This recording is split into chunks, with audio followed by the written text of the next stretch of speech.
Fearless Chats, which is just taking a moment and grounding in. So with wherever you are, find comfort. Like wriggle in your chair a little bit or lay further back, shift the hip, adjust the shoulder. Pay attention to how you are physically. We've been spending a lot of time sitting down in front of screens, and we're going to be doing that again for another hour. Blessed be that you're here. Just finding the comfort in that. And then taking this moment, if it's available to you, to just allow your eyes to rest. Just let them leave the screen. Maybe the first time you've closed your eyes since waking this morning. It may not be. Whatever it is in this moment, we're just going to just rest in. And now from that place, tune in with your breath. Take a really deep breath in through the nose and really feel, sense and see with your mind's eye that breath coming all the way down into your belly until you can't take in any more. And then just let that breath fully go, just fully released. And I invite you now, as we take the next breath, if you want to sigh out your breath, it feels fantastic. I highly recommend it. So we're taking a big, deep breath in through the nose. And then sighing out that breath. Stay connected to breath and stay connected to adjusting or shifting anything you need to do for your comfort. And now imagining with your mind's eye, your amazing imagination, imagine an anchor, a nice big metal anchor. It has a long, long, long line that goes down into the sea, and then it shifts out with where it anchors deep down. So it goes down nice and long, and then it has these nice anchor points that shift out. Now see that anchor coming in through your breath and anchoring all the way down into your belly. Take the next couple of breaths to use your breath and your mind's eye to see how your breath is actually anchoring you down into the belly, down into your seat, down into your physical body, and into the fullness of you.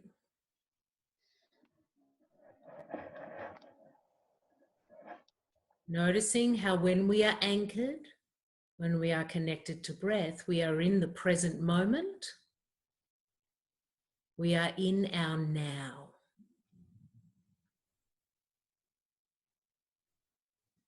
One big deep breath in to really, really activate that anchor. Sigh it out. And welcome to your now. When you're ready, everybody, just flicking your eyes open and drawing yourself back to me. Welcome to your anchored self and welcome to the Fearless Chat today. So today, as I said, we are going to be delighted and taken on a magical journey by Eduardo into our story of now. But I just wanting to say that this is our 11th Fearless Chat. And this has been the Fearless Communicators' response to what's going on. When everything started to shift, it changed the nature of Fearless Communicators as a business, and it made it really clear very quickly that we all needed to pivot, we all needed to shift. And as fearless communicators, we had so much that we could give. We are so privileged to have in our community amazing thought leaders who have all said yes to our invitation to being with us on Tuesdays and Thursdays and sharing their knowledge. Now, today, we all get to share in the knowledge that began Fearless Communicators, the thought leadership that is Mr. Fearless himself. And so now I welcome you all into your story now with Eduardo Placer. Thank you so much, Deborah. It was lovely to sit and receive that and not do that, not do the introduction piece. And I want to begin by acknowledging you as a colleague, as a co-facilitator, as someone who's on this fearless journey with us, and just a beautiful job of setting a container for us to really ground into this specific moment. So what I'm going to do is I'm going to share a presentation screen that we're going to be working off of. And then Deborah is going to be engaging with the chat function. So there are a lot of people on this call. So it really works to use the chat function as a way to be in communication. So we're going to be activating that.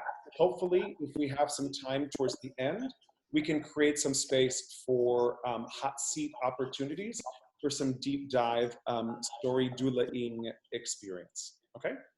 So with that, I'm going to share the screen and begin with the story now.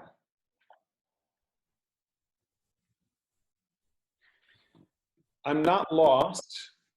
I just don't know where I am right now. So earlier this week, I was working with a client of mine. She's a social entrepreneur that's committed to working with startup entrepreneurs in Central America. And we were talking about this moment, and she asked me, how are you feeling right now? And I immediately thought of these words. Now, I have some dear friends of mine that live in Idaho. I was an actor for many years, and they are a married couple out there. And for those of you who know Prairie Home Companion, the way I describe them is the women are strong, the men are good looking, and all the children are above average. They are healthy, strong, beautiful people. And they suffered a huge tragedy. Their middle child was killed in a ski accident when he was around 10 years old. And this family really came together sourced by love, specifically as a core experience between the mother and the father, the married couple. And they channeled that sadness and that grief into the creation of a summer camp in memory of their son. And when they were presented with an award for that contribution, the father was asked on a major platform, what do you do when your world is completely and totally shattered? How do you find your way when everything that you know is completely lost? And he took a moment in the thinking of that question. And then he said, you know, as a family, one of the things we love to do is backcountry ski. And I was out in the backcountry of Idaho with my wife, and we were skiing. And there came a moment where we lost our way. And my wife turned to me and she looked at me and she said, are we lost? And I looked at her and I said, I'm not lost. I just don't know where I am right now. And in thinking about how I've been feeling over the course of the past 6 weeks in this Corona context that myself and we were all finding ourselves in, I have weathered the various waves of optimism and hope and panic and despair and anxiety and all of that. And I found myself at the beginning of last week crashing against the wall where real the real stop happened, where I was like, everything that, all the working, all the applications for loans, all that stuff stopped, and then I had an empty schedule. And I panicked. And these words emerged for me. I'm not lost. I just don't know where I am right now. And I know that in this moment, waking up in a world that looks kind of like the world that I was in before, but now I have to wear a mask and gloves and socially distance. And I live in New York, but I'm in exile. I'm in Miami Beach right now. I don't know when I'll be back to New York. I'm in my parents' apartment in Miami Beach alone. I don't know when I'm gonna get to touch another human being. Like, all of this looks like a world that I know, but I don't know where I am. And what I do know is that I can trust my instincts. I am loved, I have shelter, I have food. I can feel my feet on the earth, and I can take measured steps to find the trail again to get to ultimately where I was going. So why do I begin with this story? And I begin with this story because this is my story now. And I hope that this story, in the sharing of it, and I'm curious, were there themes in this that resonated with you as you were listening? In the words, I'm not lost, I just don't know where I am right now.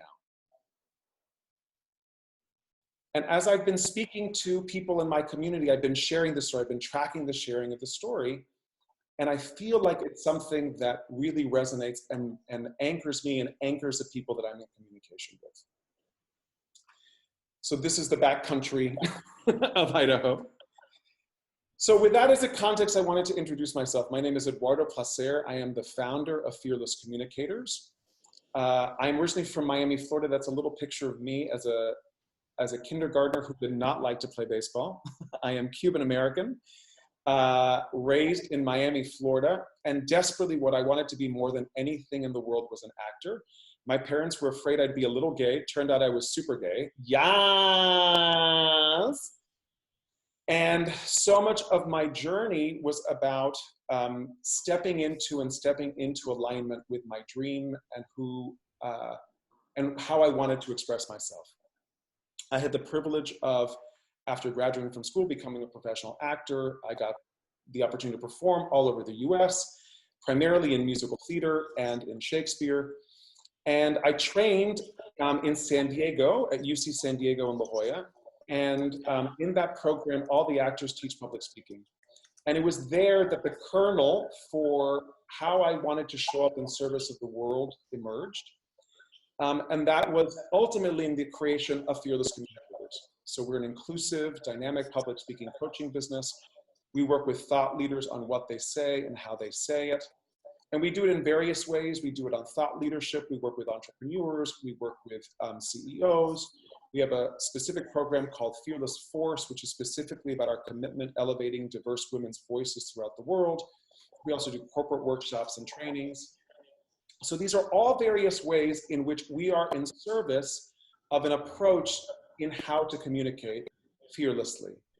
And for us, that emerges with this mantra, which is that we are grounded in body, present of mind, lead from the heart, and speak into the spirit of our shared humanity. I'm just going to slow down and I'm going to share that again. We are grounded in body, present of mind, lead from the heart, and speak into the spirit of our shared humanity. And that is a journey that I want to be here with all of us today. There is a story inside of you. There's a great saying, it's an Aboriginal saying from Australia, that the story is hunting its storyteller. And there's a reason why all 49 of you are on this call tonight, because there is a story that's hunting you that wants to be shared. And my commitment is that we find the story that is most relevant in this moment to communicate, not just for you, but ultimately in service of the people who you are committed to speaking to and connecting with. So with that, our exercise today is in what I call courageous storytelling, and whether or not courageous core comes from the French word for heart or not, I don't know, I don't care, I kind of like it. So we are courageously storytelling, heart-centered storytelling, not storytelling from our brain, but storytelling from our heart, storytelling from a space of connection and feeling. And there are 3 parts to courageous storytelling. The first is commit, the second is construct, and then the third is connect. Now, connect is an invention. I like to make up words. I like to piece them together. So connect or connection is the fusion of connection and action. So we're interested not just in connection. Connection is nice, but connection is better. And the main focus of this conversation is going to be on the first piece of it, on commit. And then we're going to give you some tips on construction, and then also and ultimately how to share this and connect that story with the people who you're committed to be in communication with. And so, as a frame, we're going to look at now and why now matters. What's really interesting is immediately we started holding these fearless chats, and I didn't know what I wanted to share. I didn't know what I want to talk about. I figured there were other things that were more relevant and important. I wanted to be a sponge and listen. And it was actually during Brandy Bernowski's fearless chat that it struck me in the moment like a lightning bolt. It was like, now, what's the story now? What's the story that people are compelled to share now?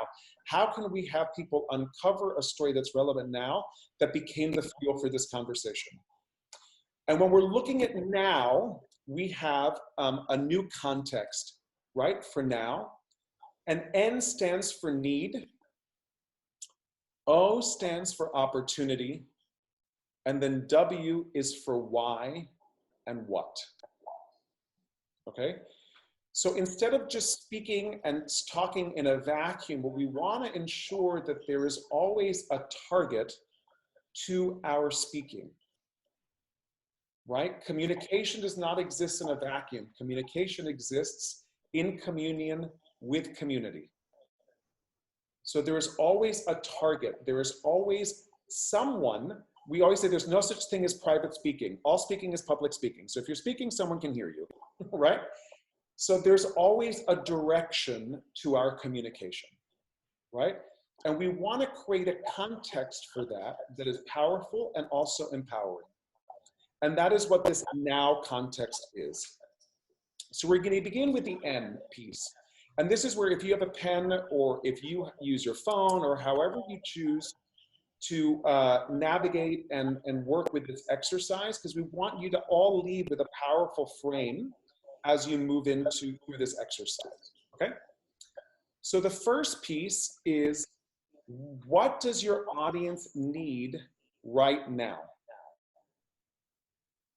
And are we inviting people to put that in the chat too, Eduardo? If that's clear for people what their audience needs right now, you can just put that into the chat and we can just see. So Jackie said inspiration.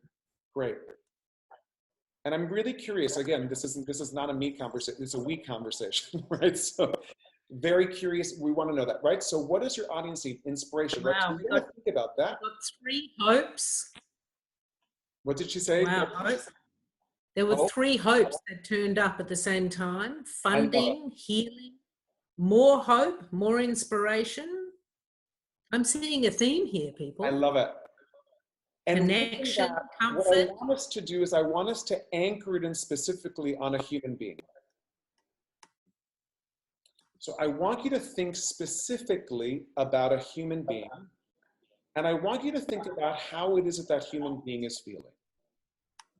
So the phrase would look like, if Lydia is feeling disconnected, right? Or if Cedric is feeling scared, or if Tiffany is feeling silenced, right? So I want you to think about someone specifically who you are in communication with, okay? And noticing that there's a way in which what we're speaking to in this moment is pain. right? So there is a certain pain that we can acknowledge that people are feeling in this world right now, right? And these are options. I have no attachment to these. If you have other ones, by all means, there are a bunch of things that people are feeling, right? But we want to think about who specifically and how they're feeling. Deborah, can you share a couple? Are there people who are typing in there? I'm on it right now. I love it. If Danielle is feeling sad. Okay, great. Any other ones?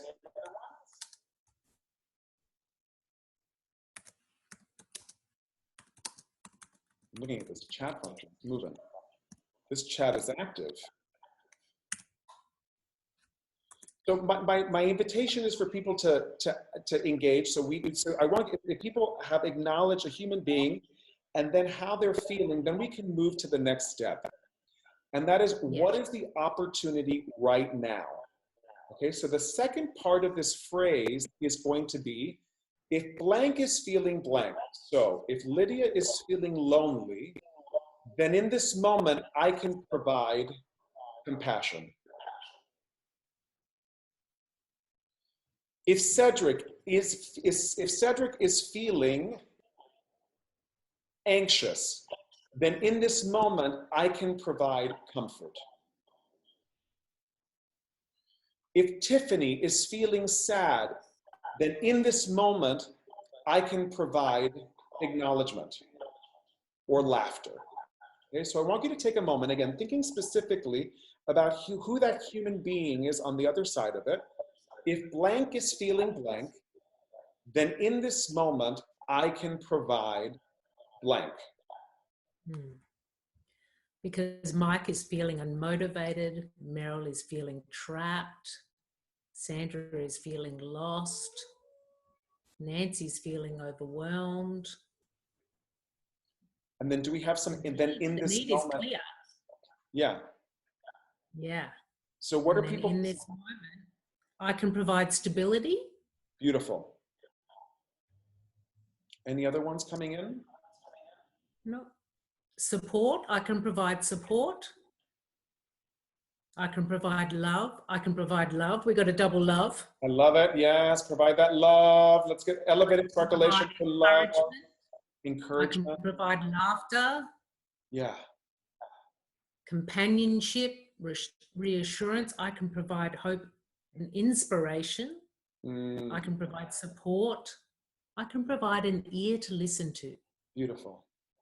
Awesome. So this starts thinking again, the now, right? So what is the need and what's the opportunity? What are they feeling? How are they feeling? And how can I support them in this moment? What can I provide them in this moment? Again, going back to Maya Angelou's quote, people don't remember what you say, they remember how you make them feel, right? So much of what I think is missing and totally tone deaf in communication right now is they're not treating us like human beings. Right? And now, more than ever, there's this great humanizer that we are all experiencing the same thing. Like we've all been struck by this experience, and it's a wonderful opportunity to just be people, just be human beings in this moment together. So then, why is it important to your audience? Why is it important to this person? Okay? And with that, this is important because it makes blank possible, is the next piece of that. So what I want you to think about here is not your why. I want you to think about who that person is that you're speaking to about and who they are in the world. Why providing that support in this moment will make a difference for them. How the world looks like, because now that person has that support. That person is inspired. That person feels loved. That person has an ear to listen to. That human being is acknowledged. That human being is celebrated. Okay? So again, we're taking the attention and focus away from you personally, and instead, what we're doing is we're putting it out there in the world. Okay? We have a beautiful response from Kyra. It's like, this is important because it makes dream chasing possible. Ah, Yeah. Isn't that delicious? We call this elevated sparkulation. For those of you who may not know, we call this elevated sparkulation. So this means like, yes, we're going to celebrate. That's gorgeous. Yes. Any other things coming up? Miramax. This is important because it makes forward movement, clarity, and peace possible. Yes. Yes. Yes. That is important. Yes. Amazing. Important because it makes peace of mind possible. We all want some of that. It makes inspiration possible. It makes living today possible. Ooh. Yes, and I would love, Rich Griffiths. And these are all gorgeous. And I would also love to maybe even look in more specifically about who that person is, what they're up to in the world, and what specific result in the world is possible because of that. So the now statement in totality would look like, if blank is feeling blank, then in this moment, I can provide blank. This is important because it makes blank possible. So for example, if Tiffany is feeling unsupported, then in this moment, I can provide clarity. This is important because it makes equity and transparency in corporate landscape possible. If Cedric is feeling disempowered, then in this moment, I can provide love and generosity. This is important because it makes food equity in Western Africa possible. If Lydia is feeling anxious, then in this moment, I can provide love and support. This is important because it makes, I was going to say equity again. It does. It makes people who are control freaks liberated, possible, right? So it's a living, working thing. Okay. So I'm curious to see what are some phrases that people are getting as a now statement. And maybe to get clear on why the specific is really important, Eduardo, when we're thinking about this story crafting and thinking about being, you know, focusing on our audience, who are we sharing our message with? Why is it important for us as storytellers to be so specific? I think it provides gravity. It like anchors us and it weighs us down. It gives us a step to land on, I feel. I think that it also gets us really related specifically to who the people are and what they're up to, the bigness of the people in our lives. And I think it really allows us to focus our attention on other people's contributions and other people's service and the part that we can play in that contribution. So what I always say, one of the gifts of the work that we do in Fearless Communicators is that I'm unbelievably curious, and there's so much that I'm passionate about, right? And I also get that I don't have to be the one who speaks about all of it. That if I have the privilege of working with the people who are poised to make the biggest difference in the world, right, and elevate how they show up to speak, then I get a hand in that issue. So for example, Miramed, who's on the call, right, revolutionizing banks and financial transparency, and them actually being in integrity with their word, right? Or with Eileen Flanagan, working with young girls in Kenya, and that young girls have a voice, and that voice is important, and that voice is relevant, right? So it anchors it specifically in what people are up to and who they are in the world. So that's from my personal experience. So do we have some statements? Do you want to see some of those now statements? I do, I would love to, yes. Yeah. Yeah, so if you have a now statement and you're willing to share, we'd love to see it in the chat.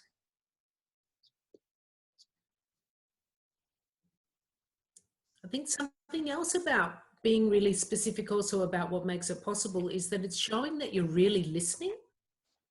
Yes. So we're crafting stories to be the speaker, but I think great speakers are also really excellent at listening. And it's the listening for what the need is for the audience. So we have one here. If Calvin is feeling defeated, then in this moment I can provide empowerment. This is important because it makes revolutionary music for change possible. Yes. Love that. Yeah. And I love, you know, part of it, and one of the things that we always talk about is we discover in the practice, right? So even if you feel like something is a little messy or whatever, who cares? Just throw it up there. We have some other ones that are coming up right now. If kids are feeling everything right now, in this moment, I can provide presence and energy. This is important because it makes fun possible. Oh That's God. from Jenny, one of our Fearless Force women. Yes. Three young children doing an amazing job. Thank you, Jenny. So we're going to keep, I would love, we can keep fulfilling it, but I'm going to move on from here, right? Mm-hmm. Because then the next step is to think what story makes the most sense to share right now. Okay, so now that we have a context, right, we have a bunch that just came in. Let's just do these two really quickly. Deborah. Is feeling overwhelmed, then in this moment, I can provide experienced mum advice. This is important because it makes caring for his daughter possible. Yes. If Lily is feeling hopeless, then in this moment, I can provide hope. This is important because it makes community possible. Gorgeous. If Judy is feeling uncertain about her future, I can provide sustainable tools for clarity. This is important. This is important because it will help her feel liberated. Amazing. Beautiful. We're gonna keep moving. We're gonna keep moving on, but keep sharing these. I love what's emerging. Because now what we have is a context. We have a context and connection to that actual human being, and then the story that's gonna make sense to share right now in this moment. So for that, we all have what I like to call story files. And I have a little Rolodex here that was in my, so that's gonna date those of us that know what a Rolodex is. I love the actual handwriting of the piece and the thing, right? But there are series of stories that you are in the habit of speaking. There are stories that you always tell. Now, for those of you who have a connection to me, you will know that there's two very specific stories that I share all the time. One of them has to do with a little seal that I, during a show and tell when I was in second grade, I stood in front of my classmates and I basically outed myself, right? And that was the first moment I stood in front of people and felt like standing in front of people, I couldn't be myself, right? There's also a story that I always tell about a playground and kindergarten when the school playground erupted into song and dance, and I felt connected to harmony and freedom and liberation, right? So again, there are a series of stories that we're probably always in the habit of speaking and sharing. And we use them and we can draw from them at a drop of a hat. And in this moment, what I want you to do is I want you to track what are the stories that are emerging now? What are the stories that I'm telling people now? And I want you to think about stories that you're telling your family, stories that you're telling friends, stories that you're telling colleagues. As human beings, we're storytellers. But it's important to start tracking, wait a second, why am I in the habit of telling the story? It took telling the story of I'm not lost, I just don't know where I am right now, maybe 7 or 8 times to be like, oh wow, I'm in a pattern of telling that story. Why is it that that story is speaking now in this moment, right? Another story that I'm telling right now, I don't know if there are other small business owners in this, I'm imagining, and there are a lot of small business owners on this call. last Friday received an email from Chase Bank saying that I did not get the PPP loan. And it was the least empathic piece of communication I have ever received in my life. And in that moment, I took a red pen to it and I wrote it up, and I wrote a Medium article about the power of communicating to us like human beings and the failure of these banks to actually communicate with empathy. And we called it Chasing Empathy. Thank you, Laurie Fitzmaurice, for tweaking that title. And that story that I was telling people on Facebook Live, on email, on Facebook, generated a Medium article that then turned into something that a friend of mine delivered as a case study and as content for an HR workshop that she led today. That was the power of that one story and the sharing of it. The other story that I find myself sharing in this moment, I was in New York City on September 11th. I was living in New York City. And on September 12th, 2001, I was living in Greenwich Village. I found myself in Washington Square Park, and I could hear singing. And as someone who has an acute condition called shotunitis, where I break out into song at the drop of a hat, the song kept drawing me closer and closer, and I found myself in circle with at least 400 New Yorkers in Washington Square Park, holding each other by candlelight and singing for hours. Kumbaya, where have all the flowers gone? Blowing in the wind. When you walk through a storm, hold your head up high and don't be afraid of the dark. At the end of the storm is a golden sky and the sweet silver song of a lark. For hours holding each other. And when I found myself alone in Boulder, Colorado, facing this global pandemic, afraid, alone, scared, I recalled that moment and said, what I want to do in this moment is gather people together in song and movement. And I created the Big Gay Virtual Sing-Along. And now for 7 weeks, we've gathered on Fridays at 5 p.m. and we have people singing in harmony. We're doing kick lines to New York, New York. And that story is a story that is at the root of that. So again, these are 3 examples of 3 stories that are very specific to this moment that have been emerging that were in my subconscious and have emerged into my consciousness. So I'm curious right now, what are the stories that you are telling?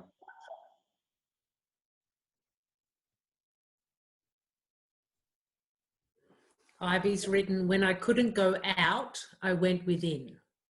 Beautiful. Mm-hmm. What are some other stories that are emerging for people? What are some specific moments perhaps? And it could be just like very impressionistic. We don't have to go into the deep details of it, but what is emerging as like, what are some of the stories that are emerging? What are the high level nuggets of pieces of human living that are emerging in people that they're sharing? Jess Grippo, 10 years ago, I started dancing again alone in my room. Yeah.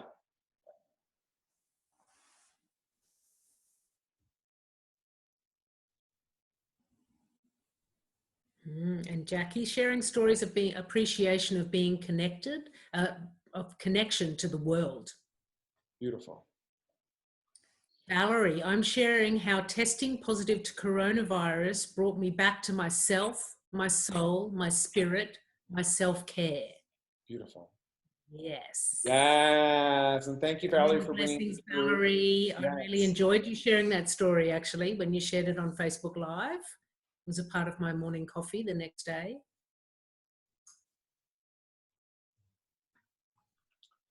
So that the stories that we're sharing, again, don't live in a vacuum, but they now live within the context that we created. So that is the part of the commitment piece of our storytelling. That we're committed that our story does not exist just for me, but that the commitment of our story exists in service of someone else. It exists out in the world. So we're always thinking about who it is that we're speaking to. And as specific as we can get, I think the more grounded we are, right?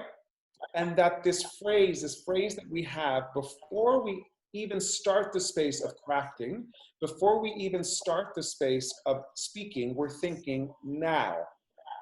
If blank is feeling blank, then in this moment I can provide blank. And this is important because it makes blank possible. Okay? So that is the container for this now piece, the commitment piece. And again, I think that then our communication kind of cuts through the noise. It gets out of our own mind and head, and it is completely and totally of service out there in the world. So when we said this, when we began, we said fearless communicators are grounded in body, present in mind, lead from the heart, and then speak into the spirit of our shared humanity. And the word spirit comes from the same root word of the word to inspire, or to aspire, or to expire, which means to breathe. And in our breath is our speaking. And in our speaking is our voice and the story and life. And what happens is when we share stories, the people, the experiences that we give life and breath to now live in the listener. And that's how the story then reverberates. That story then lives beyond you. So the married couple in Idaho who suffered that tragic loss, that you don't know who those people are, and that child who died tragically at 10, that story, that family lives now in all of you. As does the words that that father shared. I'm not lost, I just don't know where I am right now.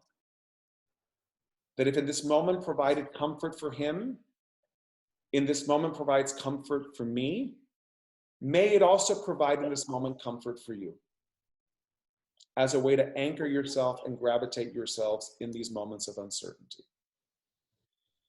So that's the power of, again, the storytelling being out in the world.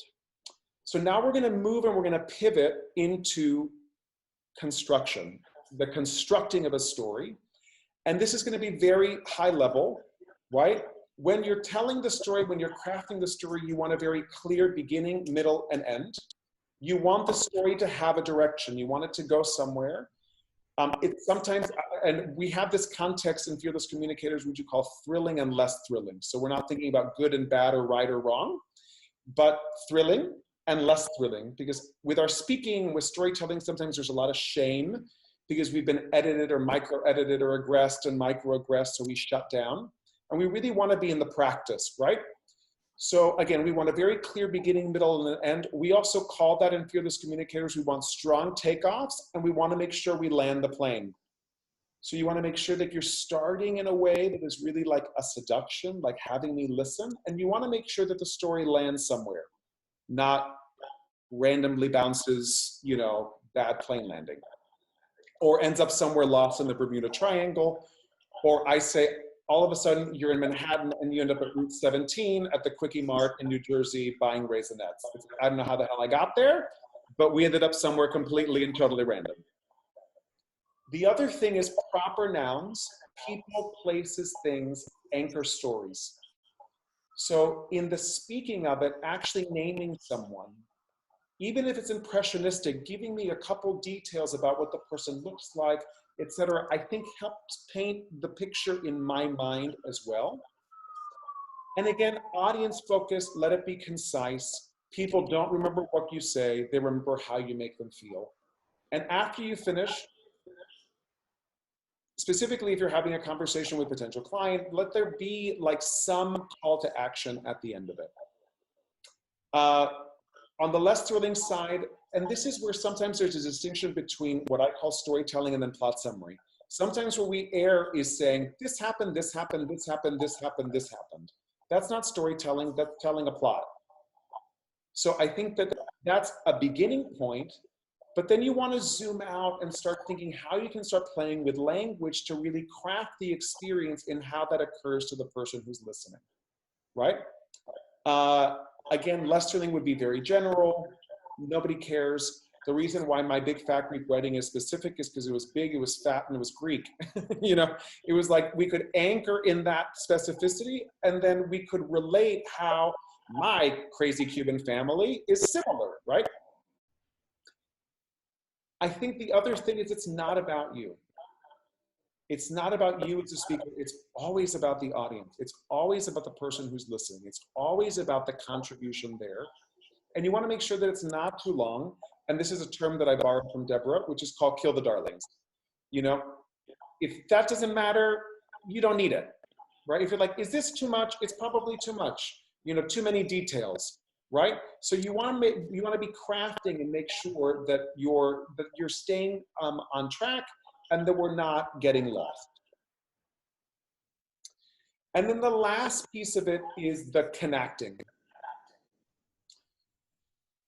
Ultimately, any type of practice in the construction of the speaking, of the storytelling, you're going to discover it in the saying of it, not in the micro editing of what you've written. And we call that speaking, not tweaking, right? So you want to be in the practice of the speaking of the story that you're going to be telling. And there are formal and informal ways that you can do that. Like you can pick up a call with a family member or a friend and say, you know, I've just been thinking about this. You don't have to say, now I'm going to tell you a story, right? Just be a person and relay an experience that you had and start tracking as you're doing that how the words are emerging in your mouth, how you are speaking that.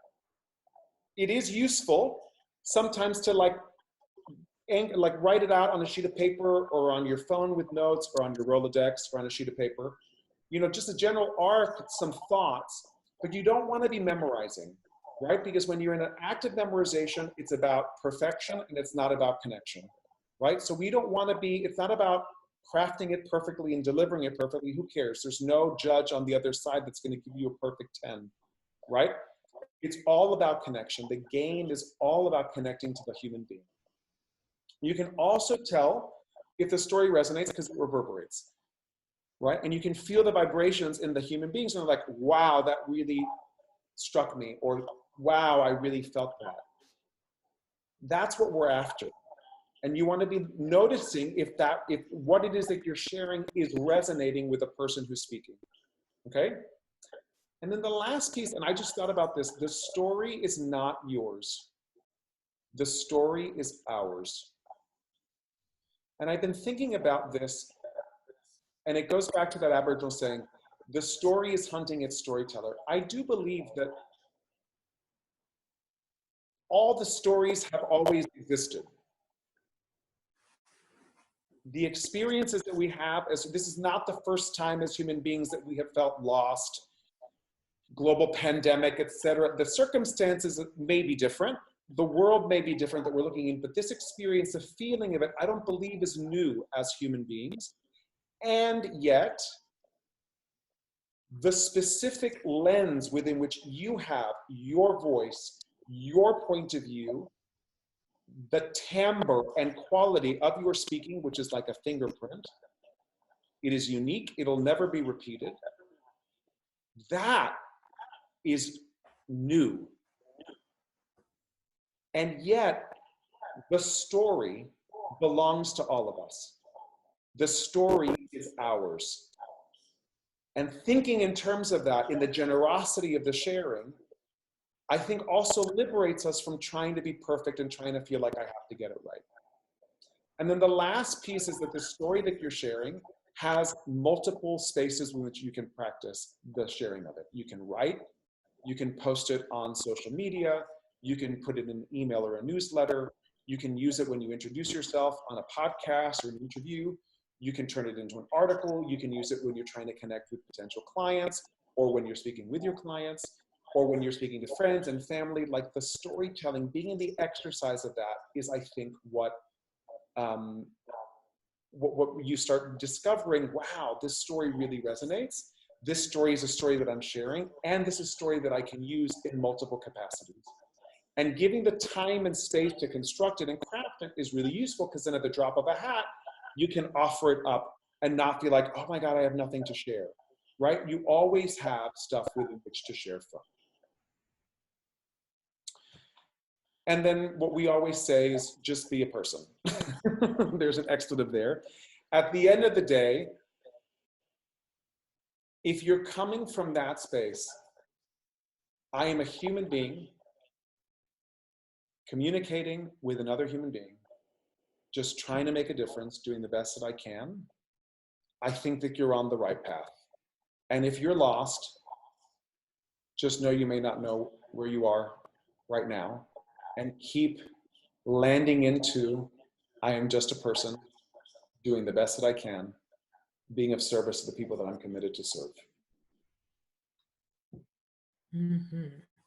There were a lot of stories that were coming through, Eduardo, of stories. I want to hear them.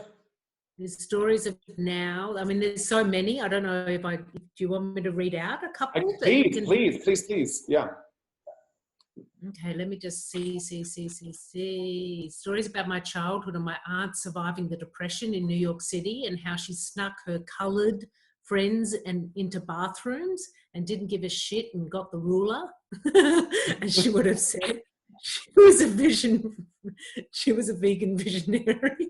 That was from Alyssa. I was loving that story. A vegan visionary? Oh my God, I want to hear more about that story. Like I'm reverberating with me, you know. Let me see what else we've got. How my experience with anxiety, depression, and sobriety have helped me prepare me for this time. Absolutely. Yeah. Absolutely. I was a matriarch without a dining room table, and this pandemic brought me home with my kids and a big table.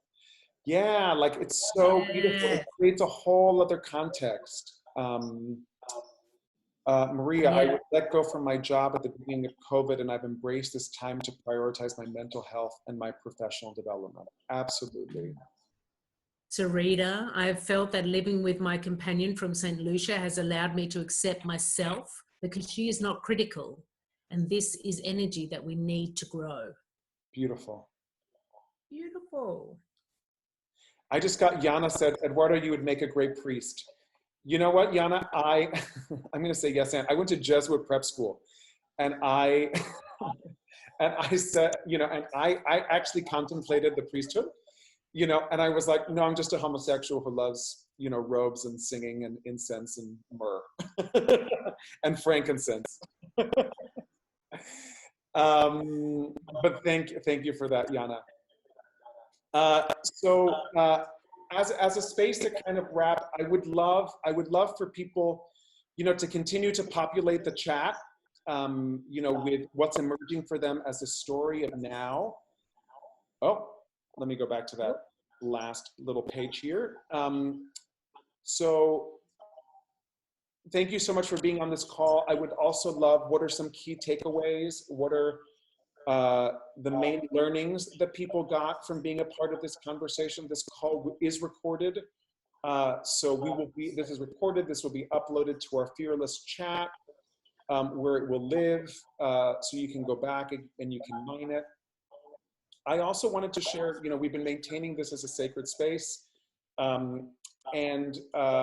Speaking to this very specific need, we as Fearless Communicators will be offering something very specific around the story of now and the crafting of it and the sharing of it. So we're gonna send that over email. So if that's something that speaks to you, you feel compelled or interested in that, we'll have a conversation about that offline. Our commitment is to be a space where these stories thrive and live for all of you. And we are doing that with our storytellers, with our fearless storytellers in our community. We are grateful for all the new people who are joining us in this space. I'm excited that next Tuesday we have Nita Baum, one of our fearless alumna. She's going to be speaking about, Deborah, what is it that she's speaking about?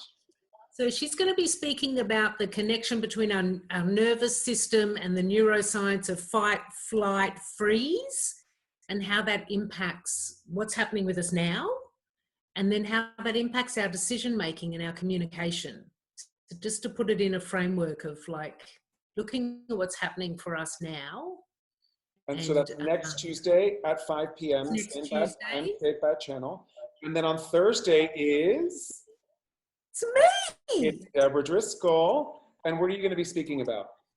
I'm going to be speaking about why it's important to invite grief to the party. So I think for a lot of us, grief is turning up and knocking on the door. And we just want to kind of like turn up the music and pretend she's not there. Or think that if we invite her in, it's a pity party and everyone's going to start crying and it's going to be horrible and black. But I'm going to be speaking about why it's important to open the door and invite her in. And then once grief is in, what we can then do to support ourselves in a compassionate way. Because grief is collective and it's ever present. And she wants a seat at the party. And then on May 5th, which is the Tuesday, it is the 4-year anniversary of our Fearless Force program, which is the global program that we have done. We've run it 19 times with over 100 women. We have many of those women here. If you are, please elevate and percolate our fearless women. And we are going to be celebrating all of our fearless women. So we've run the program 19 times in Australia, in Israel, throughout the United States. So it's going to be an epic day celebrating women, celebrating women's stories. There's going to be some movement and there's going to be some storytelling, and it's going to be a really fun time.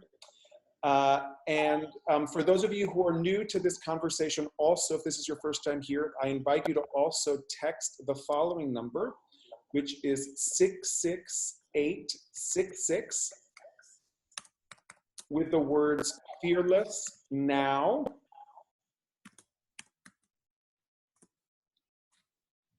And then what you're going to get is we have a 10 simple backstage tips to go from a speaker to a star.